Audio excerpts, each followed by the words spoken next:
Hello, seabirders from around the globe. I am Rob Suryan, one of your Scientific Program Committee chairs. The Third World Seabird Conference is finally here. Thank you for your patience while we work to transition the science program from an all in-person meeting to a virtual platform. There were many challenges that we all faced during this time, from work life and family life to life in general during a global pandemic mixed with social and political unrest. Yet here we are. One of the scientific program committee challenges, in a good way, was your overwhelming enthusiasm to share seabird science with your colleagues.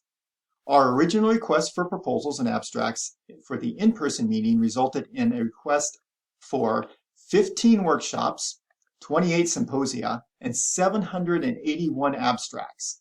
We were elated at this response, but also troubled with the realization that this was far too much content to fit into a traditional WSC conference schedule. For the in-person conference, we started the difficult task of reducing, but not wanting to eliminate any of the exceptional proposals.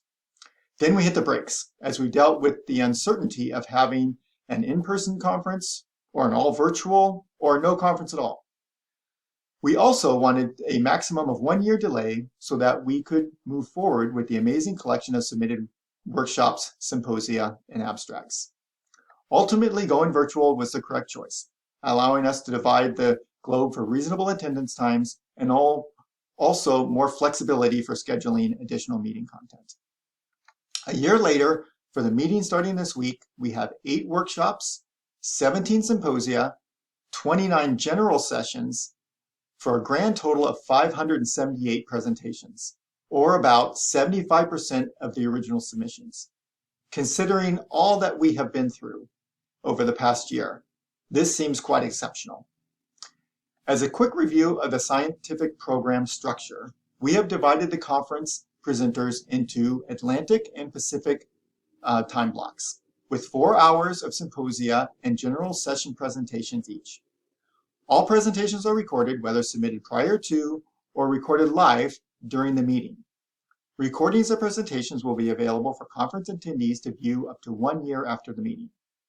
So it is your choice if you want to try to catch as many presentations and events as possible to get an international conference feeling of sleep deprivation and jet lag this week, or watch presentations outside of your time zone for a more reasonable time.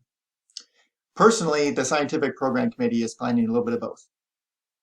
In addition to the great seabird science presentations, the virtual committee has organized a variety of events that are certain to bring the global seabird community together to engage in constructive dialogue on important issues with much needed lighthearted fun too.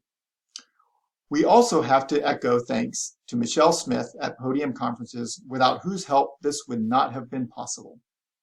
But most of all, thanks to all of you for your resilience and dedication to seabird science and conservation. It's truly infectious and energizing. I'm looking forward to seeing many of you online during the conference this week.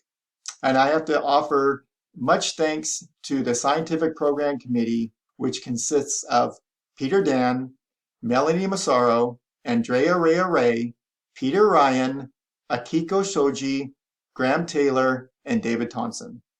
Thank you all very much, and see you all soon.